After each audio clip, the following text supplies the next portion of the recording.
Welcome to the Manager Tools Members Only podcast. Today's topic, how to answer the leadership style question.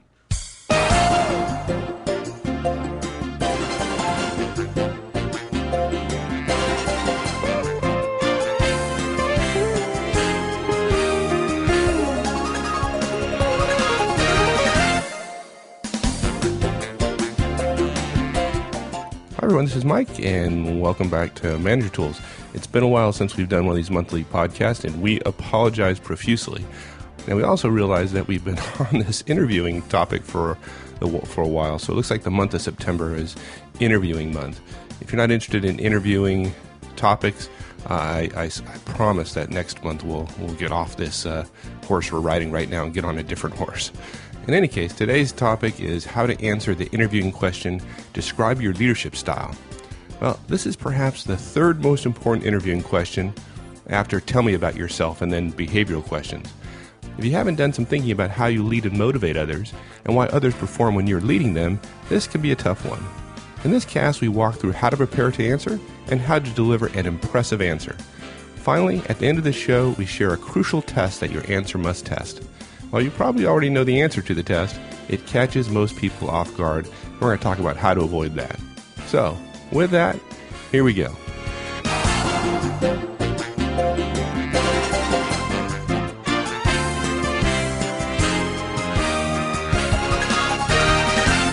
So this is definitely one of those topics that really shows how important communication skills are as a manager.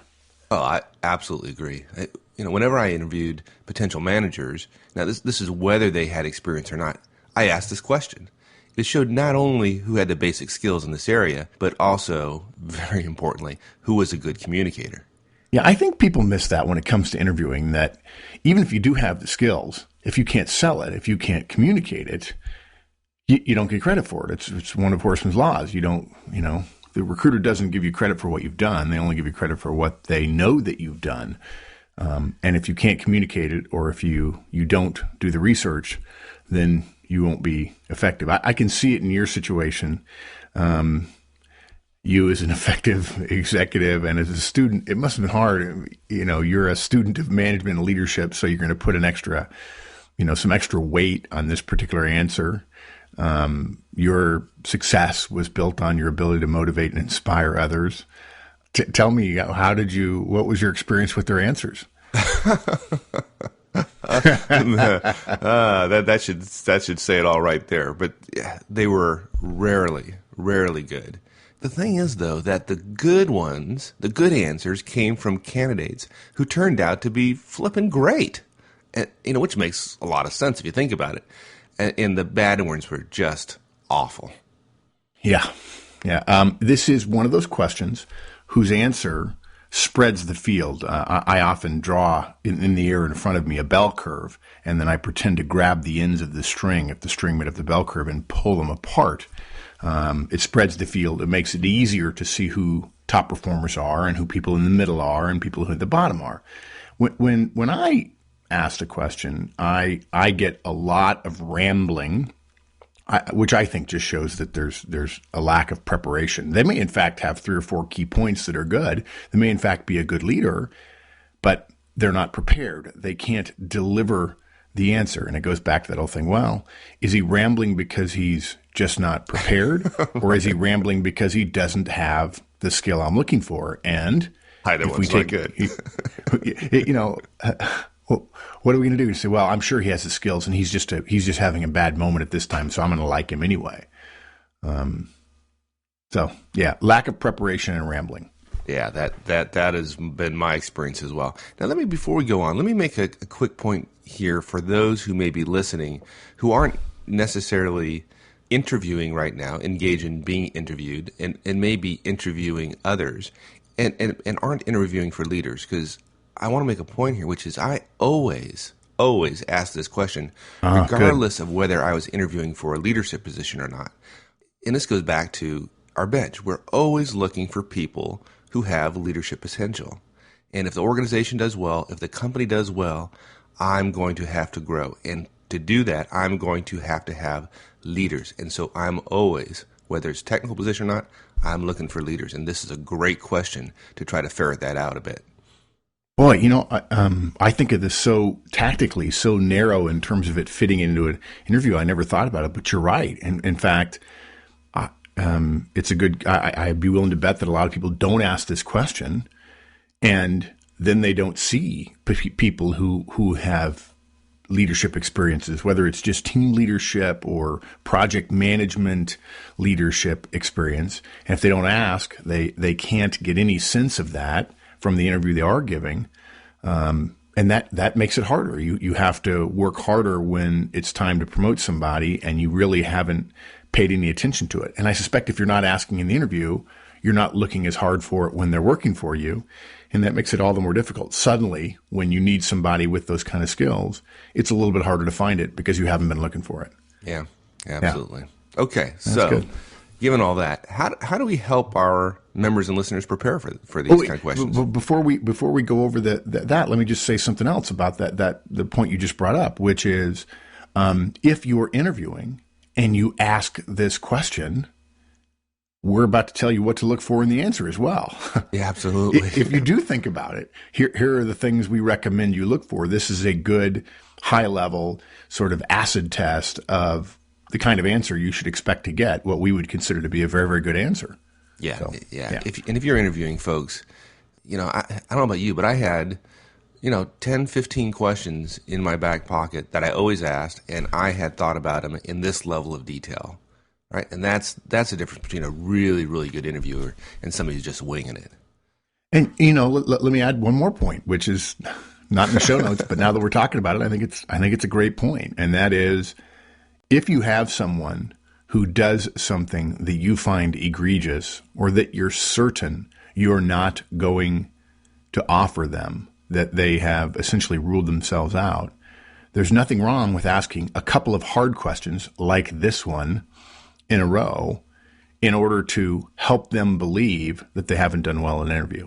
And I think we're going to do a cast on that at some point, but I used to do that all the time. I used to ask tough questions of people that I had already ruled out. To make it easy for them to agree with me ruling them out. Yeah, you're just. But anyway, you're just cruel. That's all. Yeah, it's not cruel. People know it's going to be a tough interview. I make no apologies for having tough interviews. I'm very nice when I interview. I'm sweet. I'm kind. I'm pleasant. We'll have coffee. We'll chat. And you're going to get a tough interview. And I think that says something to my team too, which is, you can't get here. It's not easy. If you've made it, you've gone through a tough process, and that makes people on the team feel like, it's the old saying, everybody wants to get to heaven, but nobody wants to die. Right. And when that person does get hired, having gone through that tough interview, they have immediately an idea of what the standards are of the organization, and it's a great tone setter. Yep. Yeah. Okay. And when they say to everybody, hey, that was a tough interview, they say, yep, we don't mess around. We want good people here. If you passed it, well done. They feel good first day on the job. Yeah, it's kind of like the rites of passage, your fraternity. Yeah. Hazing. I don't mean that way, obviously. Fraternities and sororities do this very thing. And I think we went through it too for a little while at the academy. A little bit. Anyway. Okay. We've got 3 areas for today's cast. First is preparation. Then we're going to talk about delivery, and then we're going to end with a special sort of final note. In preparation, we've got 4 areas. You need to review your accomplishments from your past when you had leadership or management responsibilities, even if they were small, just one other person. You want to look for behavioral and communication themes. You'll want to think about your DISC profile. And then what you do is choose 2 to 4 themes that you believe accurately describe your style, your management or leadership style. In terms of delivery, you definitely want to deliver your topic sentence first. You want to provide some meta communication. You're going to elaborate on each theme using visual examples. You'll want to be careful with your vocabulary. And then you're going to end with a short wrap-up. And the last part, the third part of this cast, if you will, is going to be how you pass the final test that this question provides you. And we're not going to reveal it till the end of the cast just because it's you need to know it, but as soon as we say it, people will get it. And I want people to listen till the end, because if you just listen to the beginning and you think you got this without the middle, you won't do any good. Yeah, good point. Okay, so let's start with preparation. Right. Okay, so first we recommend that you review your accomplishments of any situation where you led or managed. This is where all the other preparation we recommend in the interviewing series, and in general, people have heard us talk about that preparation is the key. This is where it pays huge dividends. Look, we totally understand that folks don't go through life having worked out their leadership style and simply put it into action. In other words, by the time you're 18, you say, okay, my approach to people and leadership situations is A, B, C, D, E. It doesn't happen that way. Most people find their way. I don't know about most people. For me, I know that I felt my way in the dark a little bit. And when you think about it, it's kind of funny to say it this way, but I bet the majority of young people listening to us right now spend more time thinking about what to wear when they go out for evening than they do about how to lead and motivate a group of people. It's just another example of the absurdity of management being an extension of our personalities. We hear that all the time. Right. And that it can't be taught, that it is innate or somehow not measurable or unable to be systematized, right? Yeah, exactly. You're so right. I think it gives people an excuse to just wing it constantly. And you find somebody who's good who wings it next to somebody who's not good who wings it. And you say, well, it must be an extension of their personality because there doesn't seem to be any rhyme or reason to this. In this case, though, we really do understand that you can have a great leadership style and not know how to communicate it. So what that means is, in a way, knowing you're going to be asked this question in an interview is a good thing. Because I wonder if anyone would ever think about their leadership or management style clearly without this goad of having to regurgitate it on command. And let me interrupt myself here, Mike, with a point about management and leadership. I saw several months ago a comment about management versus leadership on the forums. And what's the difference, and people getting wrapped around the axle and so on about nomenclature and verbiage. It was almost like watching someone trying to wordsmith a mission statement, which is just about the least fun thing someone can do. Yes. Right? We like mission statements. We just hate meetings, getting together where we craft them. We're not making a distinction between management and leadership, and the reason why is very simple. This cast is about helping you do well in an interview where you get asked this question. 95% of the people who ask you this question are not making a distinction between the words management and leadership. And if you spend some time trying to tell them what the difference is, they're going to think that you think you're smarter than them, and interviewers don't like that. So don't do it. If they say, what's your management style? And you say, well, my leadership style is, I had that happen to me once. And I said, wait. I said, are you just making a distinction between leadership and management? And the person said, yes, I'm surprised that you asked me what my management style is. You know, that I really don't have one. It's all about leadership. I'm like, great. Okay, that's good. What a smart aleck. In fact, one of my second favorite Dilbert cartoon shows Dilbert interviewing a young engineer. And it's amazing how good a cartoonist someone can be, that they can just draw a face and some glasses and so on a little different. And the person Dilbert is interviewing definitely looks younger. And in the first panel, the candidate says, it's kind of ironic that you're interviewing me because my engineering skills are current while yours are ancient. And in the next panel, it just shows them staring at each other. And in the third panel, the young engineer is hitting himself on the forehead going, oops, I forgot people skills. So look, folks, don't try to make a distinction between leadership and management. If somebody asks, what is your management style? They're not asking you for your administrative skills. They're asking the same question as leadership, which is, how do you motivate and inspire a team of people to achieve a tough or challenging goal? In other words, when you have done it in the past, what common traits, characteristics, skills, or abilities do you bring to the table on a regular basis so that we can count on you to leverage? The ultimate leverage in organizations is leadership and management. management. All those other systems that we have measures for and so on, that's great. But the one we don't have measurement for, unfortunately, is leadership and management. And that is why what we believe Manager Tools exists is to help people wrestle with this. Don't make a distinction between management and leadership. Either word is used to ask about your ability to motivate, inspire, encourage, goad, whatever word you want to use, a group of people to achieve more than they would have if you had not been their leader.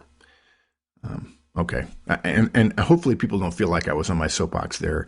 I just don't want people getting tangled up in a definition which has no validity or no value in this discussion of this interviewing question. It's a contextual use of management and leadership interchangeably. We're not suggesting that management and leadership are interchangeable. We're suggesting in this context, the words are used equally. Okay? Yeah. I think it's a good point because this is management leadership. It's one of those things that it scares folks, this kind of question. Yeah, I think it scares them in part because they know they spend more time, and I was guilty of it too for a long time. We spend more time looking at what we're going to wear rather than thinking about how do I lead and manage. And once you've studied, I tell people all the time, once you measure something, it gets visibility. Once you measure something, it gets reported. Once it gets reported, it gets visibility. Once it gets visibility, it gets attention. Once it gets attention, it gets changed for the better. If you start paying attention to how you lead and manage, you're probably going to be better at it. And that's why being asked this question is a good thing, because your preparation for it will bring to light probably some things that you think you're good at, but you know you could do better. And I also think if you're younger, another reason it scares you, I think you're right, Mike, is because early on in people's career, folks mess up their first few management and leadership opportunities. And it's hard to feel good about talking about how they did those things when they messed them up. But it doesn't mean that even if you mess them up, that could be good fodder for your answer, because it will remind you of what your style is. It's not always your style that causes something to fail.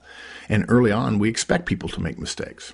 Yeah. Well, one point I like to throw in here is everything we're going to talk about here is about the key of making inferences from your background. Now, if you're listening to this and you expect us to have done some study about what interviewers want to hear and tell you how to answer that, you are not going to find it here. Everything we talk about has a basis in being ethical and moral. Yes.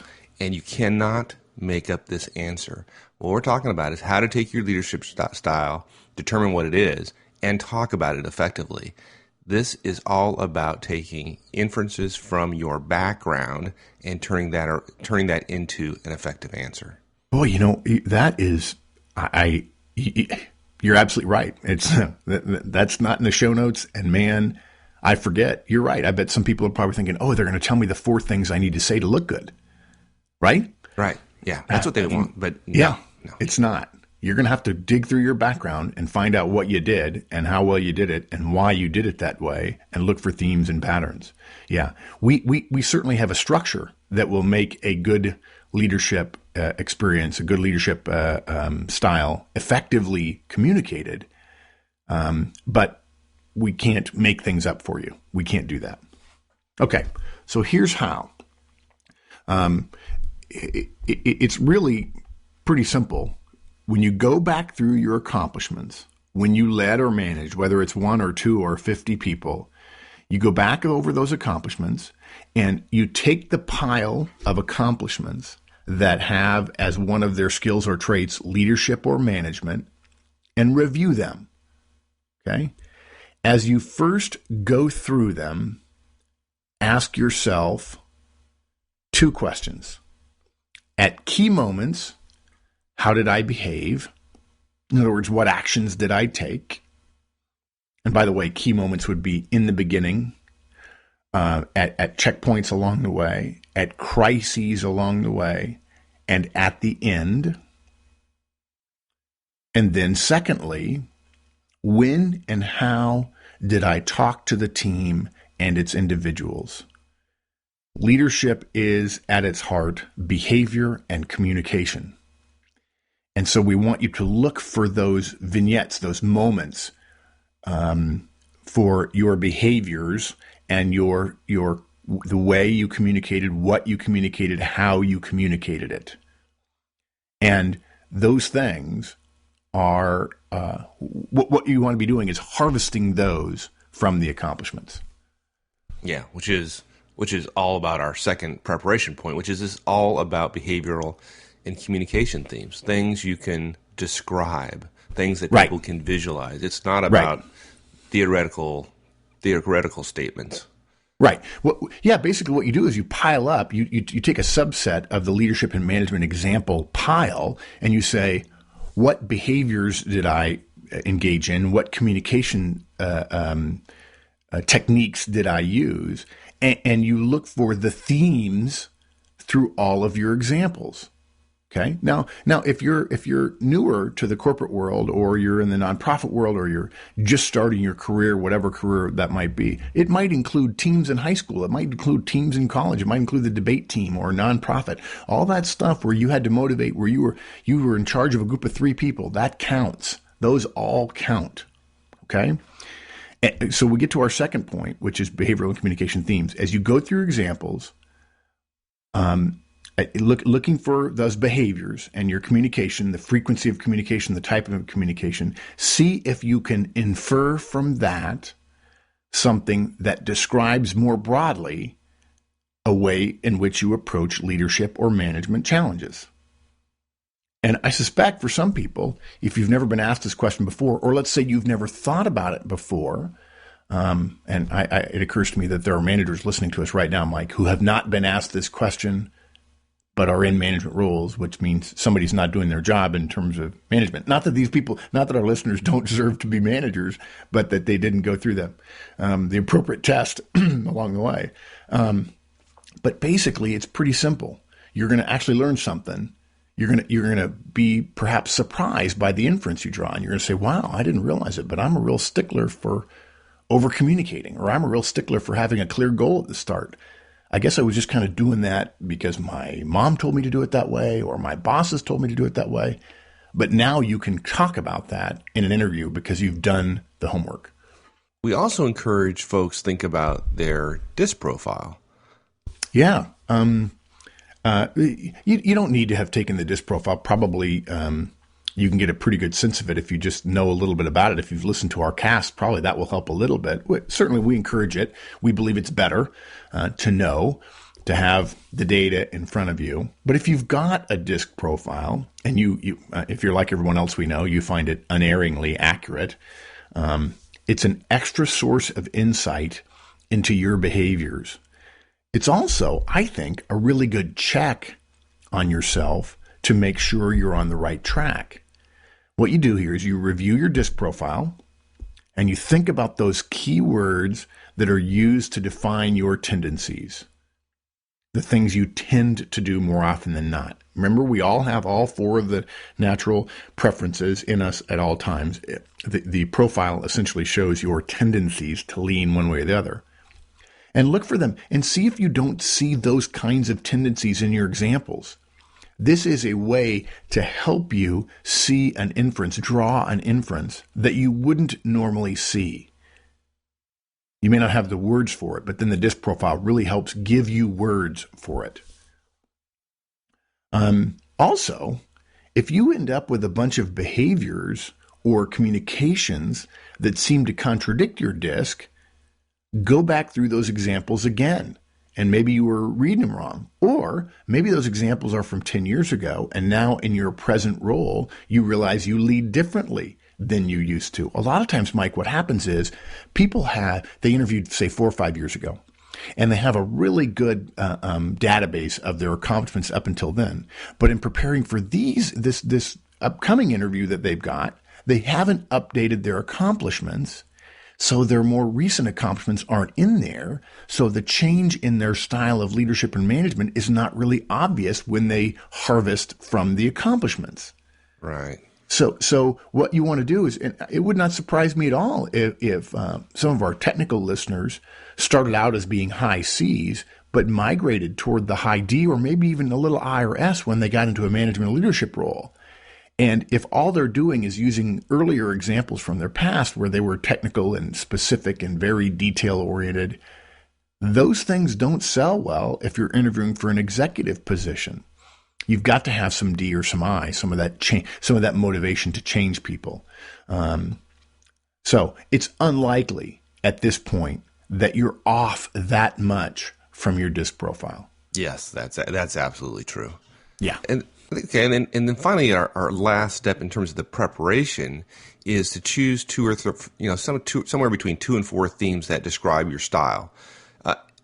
We're not making this complicated, just simply. Well, let's agree. Sorry to interrupt. We don't want to say somewhere between 2 and 4 because that would be pretty easy. That would be 3. Okay, so 2 would work, 4 would work. Between 2 and 4 would work. 2 to 4 themes. I mean, really, I had a guy once who was exceptionally good come up with 1, but he ended up really having sub-points to it, and he had 3 sub-points. So we're not going to mandate it can only be 4. Some people, I suppose you could have 5, but if you need some guidance, 2 to 4 is a good range to look for. And we're simply saying, just saying, okay, what are my key behaviors, communications, and or themes that I can then be persuasive about regarding my way of leading others? You're totally right. For example, it might be goal setting. It might be regular communication. It might be resource gathering. Maybe what you learn is that it's team communication. Maybe you believe in empowerment. Maybe it's collaborative decision making. It might be delegation. It might be proactive communication. It might be customer service. It might be servant leadership and over communication and motivation or cheerleading. Whatever it is, as you look at your background, look at your DISC, look for those themes, this approach not only gives you the themes, it also helps you have plenty of examples because you'll know where that theme came from. And it'll also make you feel good. It will make you feel more confident that you're actually thinking about your past and you're inferring from your past rather than thinking, what do they want to hear? Because I've seen too many answers that come across as what I think the recruiter wants to hear, and then it's shallow and thin, and you can poke holes in it. Right, and there's some foreshadowing about a point we're going to be talking about later, why this doesn't work. Yeah. Okay, so that's it for preparation. Now let's get on to delivery. Our first recommendation is to deliver your topic sentence first. Why is that? Yeah, this is just a form of bluff, bottom line up front. Recently, Mike, on the forums, I mentioned to someone, boy, it would really help me if you would put your question first. And some people have been doing it, and I can't tell you how much I appreciate that, particularly when someone's dealing with a difficult situation and it's 6 or 7 paragraph long question. And if I have to read the question through and then read the background through first and then get the question, it's so hard because I don't know how to filter. I don't know how to understand the validity or the context of the information they're giving me if I don't hear the question until the end. So this is just a form of bluff. Put your bottom line up front. Make sure in the first sentence you answer the question. For instance, look, in an interview, that's what we're talking about here. In an interview, when you're asked for your GPA, that only tends to happen up until the time probably you're 30, maybe even not that long. When you're asked for your GPA, you answer with a number. The joke I think we've mentioned somewhere else. If someone asks you what your GPA is, and you start with well, the recruiter immediately has a bad emotional response because well is not a number. So for the same reason, bottom line up front, when you're asked for your leadership style, don't do anything. Don't preface it. Don't preamble it. This is not the U.S. Constitution. Don't do anything before you hit us with your leadership style in the first sentence. Folks, first sentence.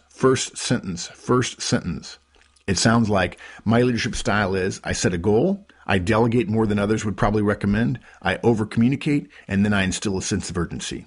Or I would describe my style of leading as collaborative with a focus on goals and communication.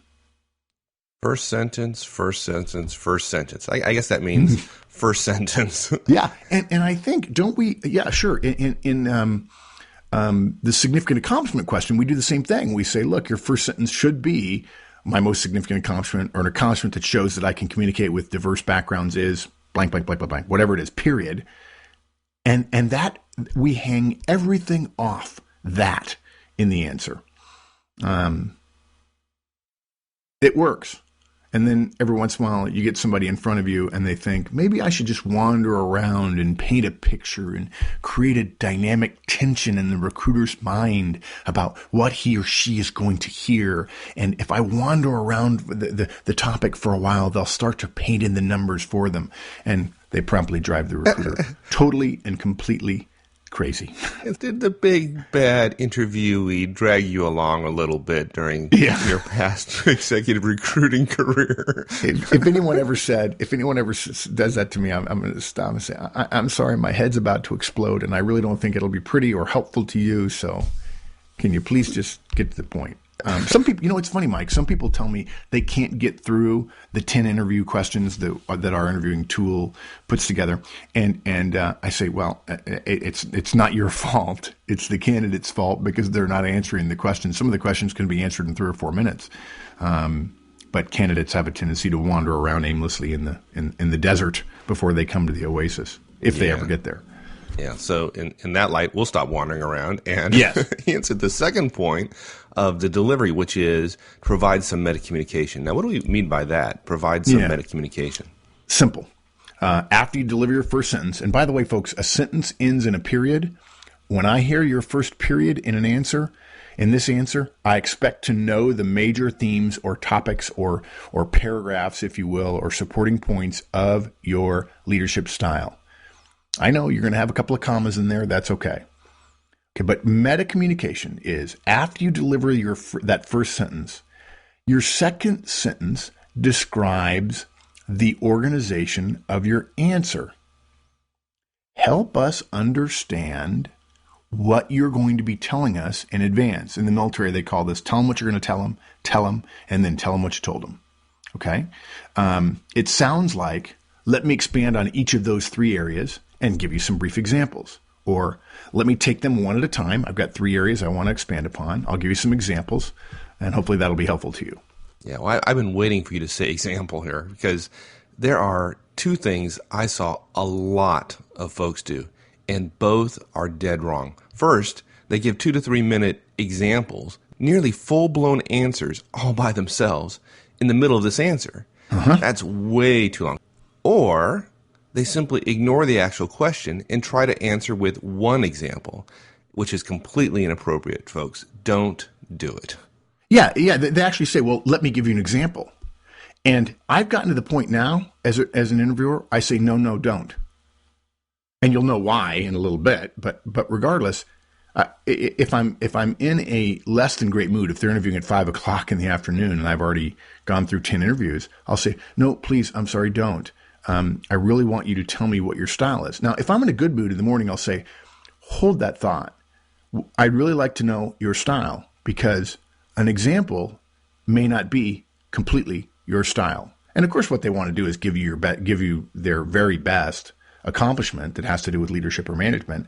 And that is not a substitute for them understanding what their style is. The unexamined life is not worth living. The unexamined leadership style cannot grow.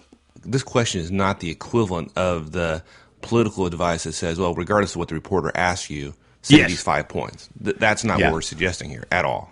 It just occurred to me that may be one of the reasons why it seems that people aren't as crisp answering as they used to be, because now we're bombarded more and more with government officials and politicians and, quite frankly, leaders of large organizations that are schooled in how not to answer questions.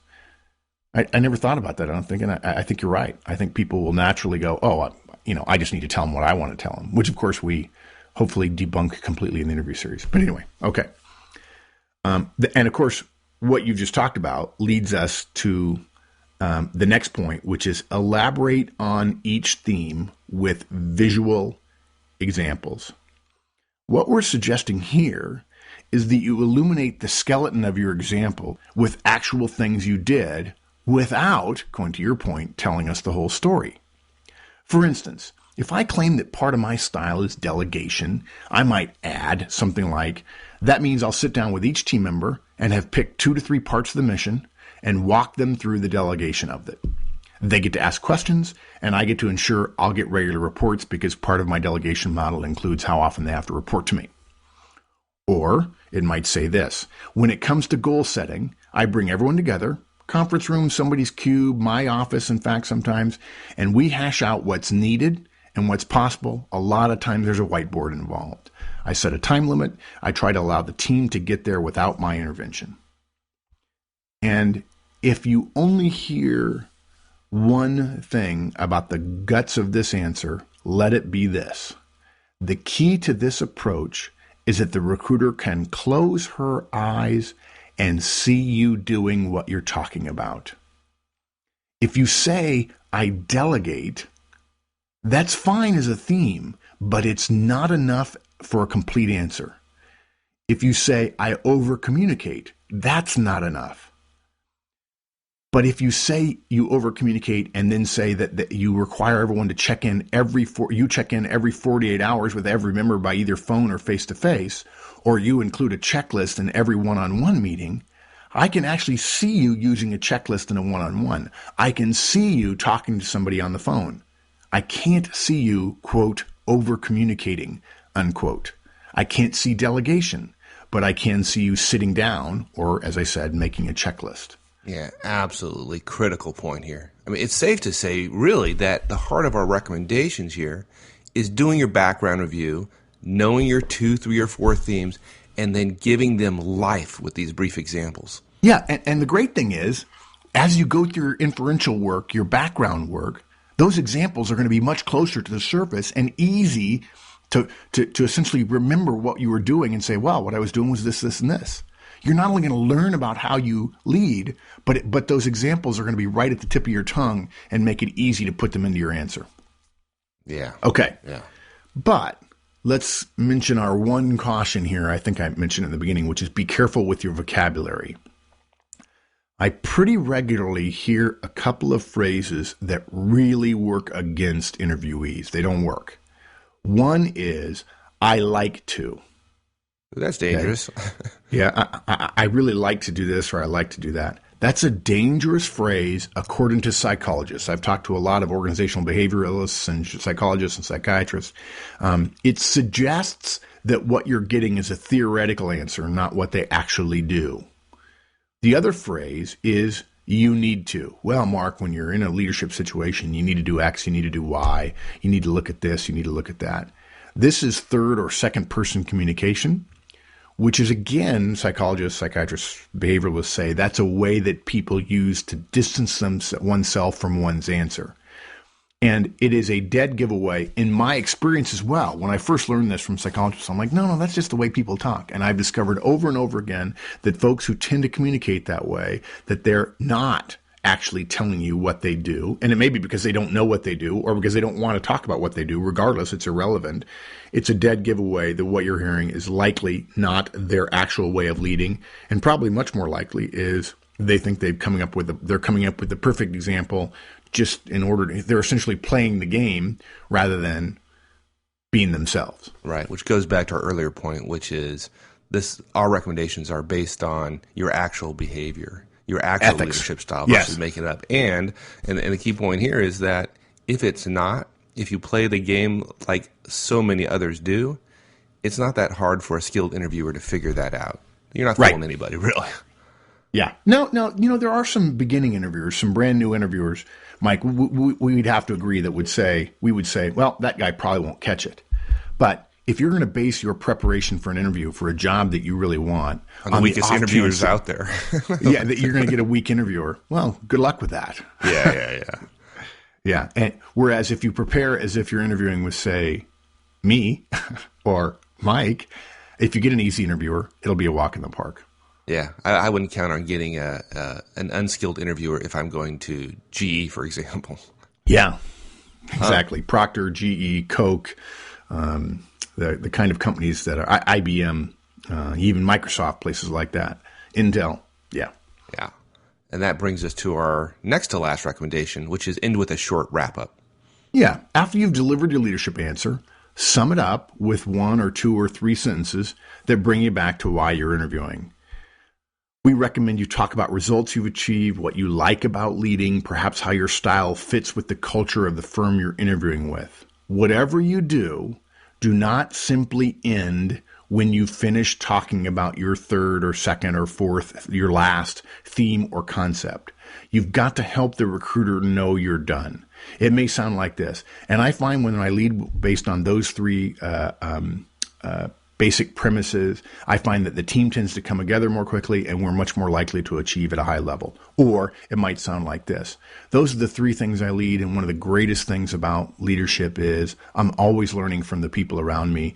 And if I keep my eyes and ears open, I find that my leadership style improves as I work through difficult situations with great people. Or it might sound like one of my favorite things about leadership. When I lead this way, it gives me opportunities to help other people. And I think that's just a great fit with the culture of your company. You guys talk about how much you want to help people all the time.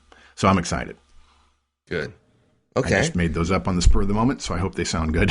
That's very good. I think you passed the test.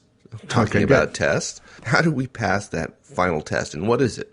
Yeah. Okay. Here it is. And I think some people have probably figured it out, but if there's ever a moment, and I sometimes people kid me about being the dark mark, and I admit to that. And yet, I'm really a pretty nice guy. But if there's ever a time in an interview where you should feel that a wizened, an effective, an experienced recruiter feels like a big cat waiting to pounce on you, it is during the leadership and management style question. And here's why. And I'll just tell you, I love doing it because this is a great test. It totally spreads the field even further. And it goes like this. After you've been asked for your leadership style, expect to be asked for a specific example of where you led a team or a group. And folks, your answer had better show some or all of the themes that you've just used in your leadership style answer. Oh, wow. I can see people giving a great answer and then being caught totally flat-footed on the second question. Yeah. Oh my God. What they want to do is they want to answer the first question with the second one, which we don't let them do because we want to see whether or not they actually used this stuff they talked about in real life and they're not giving us a theoretical answer. And let's be honest, that's why nobody likes really, really good interviewers who set the bar really, really high, except for those people who are prepared. But we can say this. If you follow these recommendations, your first answer will be very good, and your second answer will, by definition, show some, if not all, of these kinds of skills. And you're going to stand out. These two questions could very well be the tiebreaker in many cases, and it's because of some simple prep work and then knowing about meta communication as well. Yeah, that's great. Okay, so let's sum up the recommendations.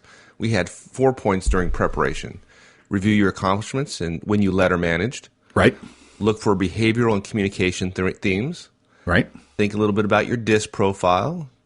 A good check on things, right? And then choose 2, 3, or 4, could be 5, themes that describe your style. Right. And then we had 5 recommendations for delivering your answer. Deliver your topic sentence first, bottom line up front. One sentence, first sentence. Provide some meta communication around it. Right. Elaborate on each theme with visual examples. We want the interviewer to see you exhibiting those behaviors.